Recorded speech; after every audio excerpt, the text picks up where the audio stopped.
Napag-usapan namin ni Executive Secretary Bersamin that kung kaya pa sa budget nila, they will provide it. Pero pag hindi na kaya, they will request from us. So i-charge natin to sa contingent fund for the MOE and capital outlets for their operations. Now, for PS, we are already working on their structure.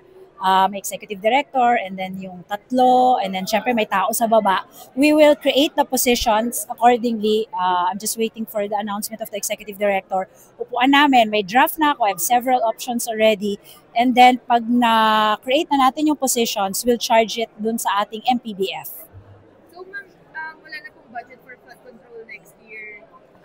Hindi po ba mapupunta? Yes, narinig naman natin yun sa sa interview ng ating Pangulong Bongbong Marcos that aalisin na yung flood control doon sa budget ng DPWH. So hindi po yun madadivert sa ICI ma'am? Hindi siguro because yung that's for for next year yung budget na pinag-uusapan natin, yung ICI, if we need, kailangan na natin fundingan kasi this year Oo. Secretary, how much yung tinitingnan natin ang funding for them? Like kahit put lang.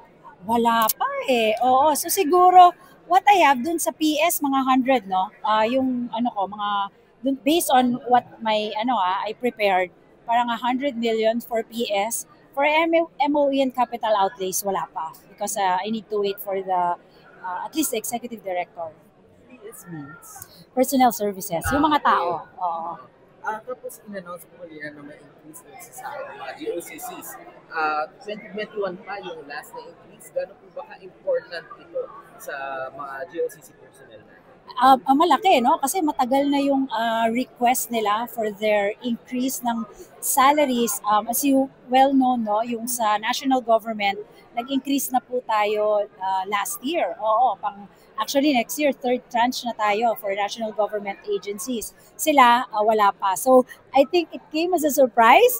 Hindi nila alam na naaprubahan na po ng ating Pangulo yung kanilang salary increase. And at the same time, kung mababalitaan nyo, di ba before, merong medical allowance para sa national government agencies. Meron na rin po silang medical allowance. The amount, depende po sa tier. May tiers po kasi yung mga GOCCs natin. Ma'am, retroactive, ibig sabihin January. kailan po maibibigay?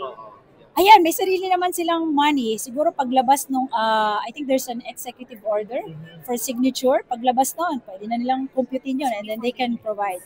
Yes. Definitely. Okay.